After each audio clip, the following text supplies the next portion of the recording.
I think this is interesting, Mrs. Wong. There is one that goes, why is it necessary for us to change the mode of the art form in order for the generation today to connect? When Western opera is still appreciated in its existing form, and so is classical ballet. So this is interesting. So I think this question is trying to fight for defending the art form. Perhaps you would like to answer that. Just a suggestion. Mrs. Wong, would you like to answer this question first? The answer will be quite lengthy because it is basically a mindset. For example, when I was in the university, people who go to attend an English opera or musical, they come back and they feel very proud. Oh, I've seen, what do you call that? I've seen Phantom of the Opera, I've seen this and that, and they feel very proud of it. But they will not feel proud of it having gone to see a Chinese opera. A lot of it is due to the mindset. And secondly, is due to our education. In Singapore, in the schools, they learn more the Western side of things. Television, they see all Western culture. Hardly any traditional arts culture. We don't even have a place in television. If we want, we have to pay for it, we have to buy space for it. So the promoting of the culture more on Western, automatically the youngsters get from start, they get to know about the Western culture. And they don't know a lot about traditional arts. As I gave you an example, when we went to a show, the moment we started the Chinese opera, everybody walked out of the hall. And when they walk past me, they say, hey, can I ask them to fast forward or not? They don't even want to watch a bit of it to try to appreciate it. So it is very difficult to overcome this mindset. Very, very difficult. And especially in our education system, they don't learn anything about the traditional arts. Am I right in that? I'm not too sure about the present educational system. Mm-hmm. Thank you, Mrs. Wong. I think people have to be proud of their own culture. They have to learn their own culture and be proud of it. Then it is possible to promote it. Right. Thank you. Thank you. Let's move on to the next question. Since Mrs. Bhaskar and Madam Somsayat have already said they want to answer it, we can answer the question on pop culture. Let me just bring it up on my screen so that I can read it out. So the question goes, how can traditional arts compete with pop culture when trying to appeal to the younger generation? Madam Som, you would like to start first, and then Mrs. Bhaskar, maybe? Yeah. For me, we don't have to compete, because the word here, the strong word here is, how can traditional art compete with pop culture? We don't have to compete because in traditional arts, we have this knowledge of intangible and tangible. So when you teach art in school to the students, to the children, it's not just the end product is not just performing on stage. The other end product that we're talking about is nurturing the seeds of wisdom through performing arts. What are the wisdom? Respect, share, and care. And this is the value. So culture value, aesthetic value, and artistic value. So that's the reason why I said this question is no right or wrong answer, that we don't compete. We move forward together. So moving forward in tradition and pop culture, yes, the young people will go for that. And at the same time, when they are into the traditional art, once they understand the culture, the aesthetic value, the artistic value, we can move forward together. So this is my answer for this question. Thank you. Mrs. Bhaskar, your thoughts? Yeah, sure. Um, you cannot, as Madam Som suggested just now, she spoke like there is no comparison between any kind of art form. You shouldn't be comparing, and there is no competition over here. I think that's the main thing. As history says that the pop culture is always changes. In the 50s, there was one set of pop culture was popular. 60s, there is something else. So what happened in 50s, people have forgotten already. So what the pop culture what we are talking about or what is happening now is also will disappear after another 10 years. Something else may come. The Korean pop. So they were so popular. Suddenly it is not, I don't see them anywhere in Singapore now.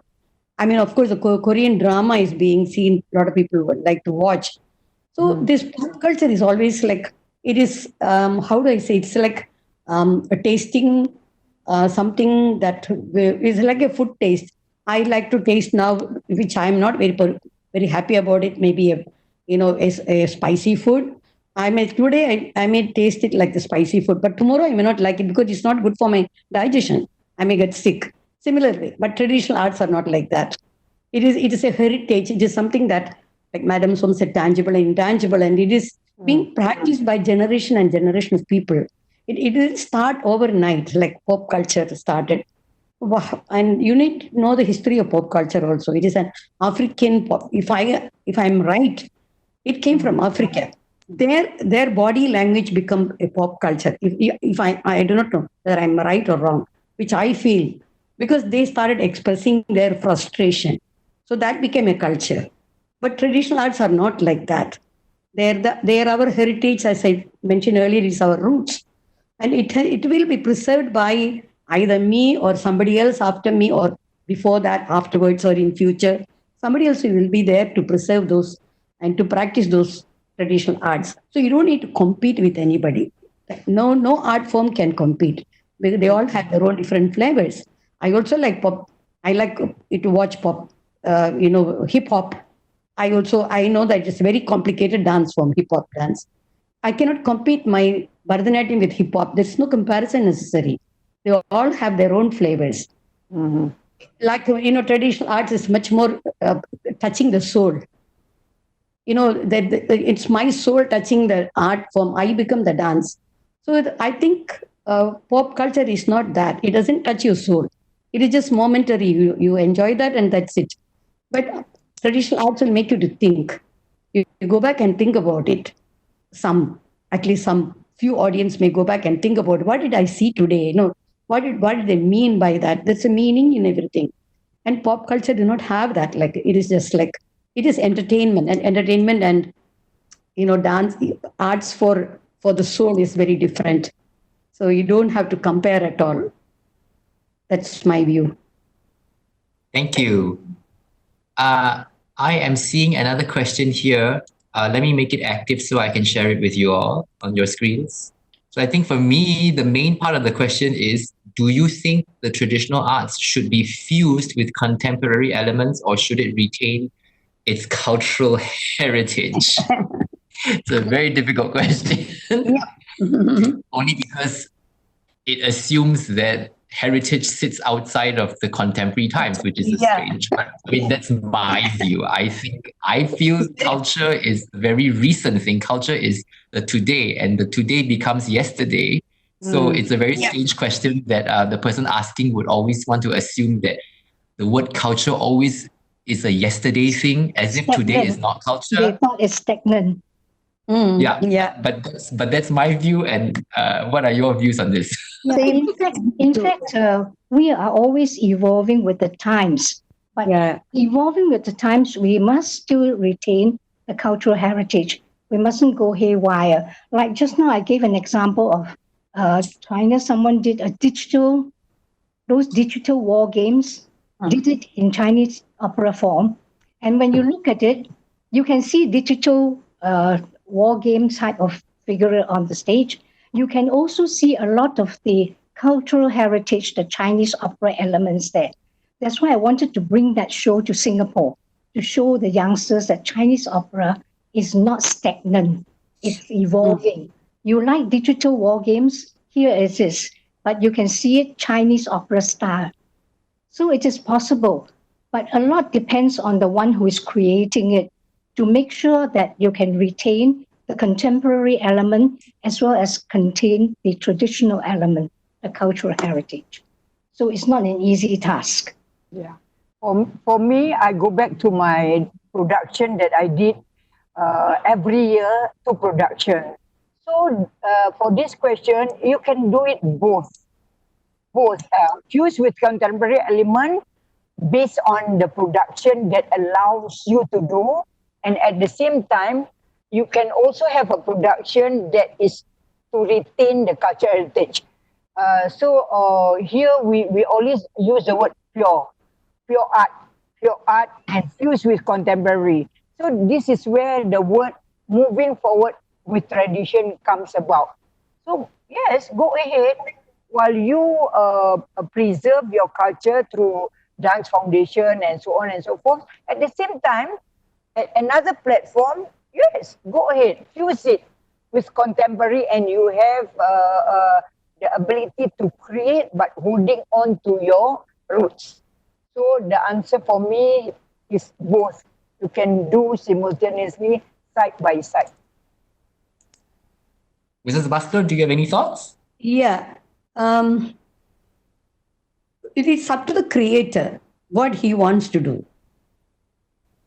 Creating a production with contemporary elements, you want to fuse into it. It's up to the person, and then up to the situation that where he's working. Suppose like National Arts Council is asking us to do, collaborative work. Like they didn't ask, and we are telling them we will do collaborative work with other countries, other art form like ASEAN art form. I thought that is a good thing to bring ASEAN elements into Indian dance. So I do not know whether I wanted to use that contemporary elements into that. Whether I'm fusing contemporary elements, I don't want to use that word at all. It's a contemporary. Every art form is contemporary. If I'm practicing Indian dance today, it is contemporary. That's what I believe. If it is a kind of, you are doing a ballet today, this is contemporary. It is for the time now. It is contemporary. So it may evolve. How do we know that? It's all future, up to the next generation of dancers and artists to worry about it.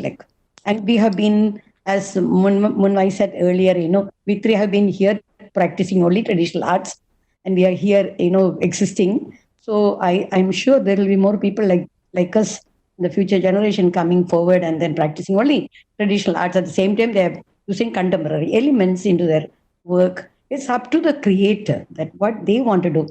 It's also there is nobody forcing you to do anything. It's up to you. It's up to you whether you want what you want it. Maybe I just like to point out here with ML dance CCA dissolving. Mm-hmm. Yeah, maybe Dance CCA. yeah, CCA Okay, dissolving and being combined as modern dance.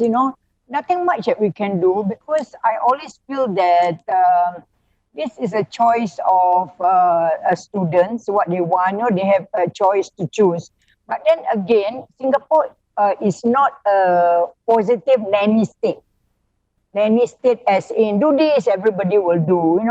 So this is what is happening because of reduced schools, all combined. Two schools become one, and so on and so forth. This is one of the reasons that, they don't have Malay dance CCAs. And this was brought up to me by many other instructors. So, but then again, with SYF platform, instructors and dancers can be assured that SYF is a platform that makes sure that this component of Malay dance in school is still available and still relevant. So it's nothing to be worried about that. Everybody will not do a traditional dance, but all will use into modern dance. I think this is not an alarming thing to be worried of. Okay, thank you. So, okay, For me, I will have only one last question. I'm trying to combine all the CCA questions, and I Mhm. guess we can combine it into Yeah. a question that goes something like this. There are so many ways that we have been, as artists, we have been engaging with arts education and outreach already. Maybe maybe I'm interested in finding out from the three of you, what are some of the challenges we face, number one? And number two, is there anything else that we can possibly do differently Uh, with regards to education and outreach? um, we were already having this art education program for schools, and I think most of us, my our Indian dance and Malay dance, Chinese dance, they're trying their very best to introduce them to the school students. But the problem is that they are there for an hour or maybe 45 minutes. In that 45 minutes, they cannot learn anything. They only this is called what they call exposure program. So they call it like art exposure program. To educate them, you need to start from the very young. You can't just learn dance or music or any other art, even theater. You can't learn in an year time and they master that particular art. It is very difficult. So the school system, what they have now, they have music, but they don't have any dance or theater. I think theater is also according to some of the schools, they do practice theater. They do teach drama in school, but not dance, especially ethnic dances, Indian dance, Chinese dance, Malay dance, and even opera, Chinese opera. I don't think they don't have any of that, only as exposure programs. And we do workshops with them in the schools. But it would be a good idea if they can have like there was a program called I do not know, Madam So were aware of it, like talent development program for schools, for Mhm. especially for secondary schools. There is a good program, but they stopped it. I do not know why. It went on for some time. I think Osman was teaching Malay dance, and they Mhm. were exposed to. And then they used to come to the companies to come, dance companies to learn dance, and for a short period of time, and then there was a performance after that. So the parents are happy that they've learned something. But that is one way of exposure for them to learn traditional arts. But to learn in holistically, they're calling about holistic education. Similar way, you want to learn any art form in holistic way, you need to start from very young. You cannot learn when you are like, how do you learn dance ballet when you are already 25, 26? Your body won't move right. Similarly, all art forms are like the dance. It is physic, using your body to dance. So you need to start from very young. So for me, we can give them, classes like the theory classes, more on, expressions and using hand gestures. There's so many ways that you can introduce traditional arts to schools by giving them classes. So I would like to do that actually. Yeah. Thank you. Yeah. I think Um, if we are talking about learning the art, of course, it takes years, it takes ages. The main thing is to let them understand, appreciate a bit, understand and be able to appreciate the art. Now, the AEP program, I think, doesn't help very much because I participate in the AEP program. You go there, they give us 45 minutes. It's a whole, say, a whole primary one class in the hall. So there are 8 classes, and can you imagine how many? And they listen to what we tell them about Chinese opera, how to appreciate, what are the movements and all that. And throughout their school years of 6 years or 12 years, they only hear it once. And it goes into the left ear and goes out into the right ear. They forget all about it. So the AEP program will not induct people into trying to learn, trying to appreciate, trying to watch Chinese opera. Now, I gave up a lot because many years ago, when people were still doing Shakespeare in their literature, and I say, introduce Chinese opera to students through Shakespeare. If that year they are learning Macbeth, we are going to do Macbeth in Chinese opera style. with Chinese opera singing and costumes and all that. And we want to go to the school, all the schools, in the year when they are using Shakespeare. And it's easy for them to appreciate because they've learned it in their literature. So they watch Chinese opera, even if they don't hear the language, they know what's going on. So my idea was to introduce Chinese opera to students through Shakespeare. Now I needed funding.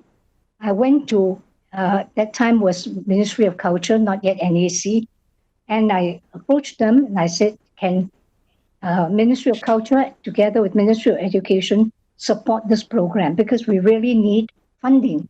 They say, "No, no funds available." So no funds available. I was not able to do this program, and nowadays they don't even have Shakespeare in the literature anymore. So many ways I try to get the students to try to get the schools. Now, a lot depends on the teachers in the schools or in the principal. There are a few schools that have Chinese opera because the principal is interested. So he gets people to come and teach. I think Dunman School has speaking opera, very good speaking opera. And the students, even after they graduate from the schools, they come back and help when there's a performance. So it depends a lot on the principal. And sometimes it depends on the teacher. I was asked to teach Chinese opera to a small class as a CCA activity in Nanyang Chinese Girls' School. I had 8 students. So the first year I taught them, and then I said, "Oh, very good for the school performance. You can do Tian Xian Pei, 8 of you. There are 7 fairies together with a cowherd, 8 just nice." The next year, the 8 students came down to 5. And then I asked the students, "Why do you drop out?" "Oh, because I get more points joining the Red Cross. I don't get points for your opera class." So because of more points, they go to join Red Cross or whatever, the other activities. So after 3 years, the principal say, "Your students dwindle down to 3, so we're going to close that class." So here you are. A lot depends on the principal, a lot depends on the teacher. If there's a teacher who's interested to push it, then it's okay. I've taught in many schools and it doesn't help at all. After that, it goes in one year, goes out the other year. So they don't learn. I'm not asking them to learn opera because it will take years for them to learn. Just know a bit and appreciate and later on become a performer, to seriously learn the opera or be a member of the audience. We need audience. Yes. Correct. I think Mr. Song, yes. Madam Song. Under my 17 programs in schools, there is this program called Artist in Residence. Maybe this Artist in Residence is what Mrs. Bhaskar is talking about. Which is the instructor is engaged throughout the year. Only for 1 year, then it become attached to the school. So this is the thing that I think would be a good thing to happen if the school again go back to the school, will think about this. So the appreciation program is just as important to introduce, like they have 3-session workshop, introduce, and then whether they are year in, year out, doesn't matter. But then the Artist in Residence program is the one that I think should be encouraged and should make it into a nanny state now. Okay. Like everybody, let's do this. All will do. If that's not a nanny state, no direction, up to you. Suka-suka. That is what is happening now. Thanks. All right, thank you. I think with there we should end. Yes. Thanks for all the very realistic answers.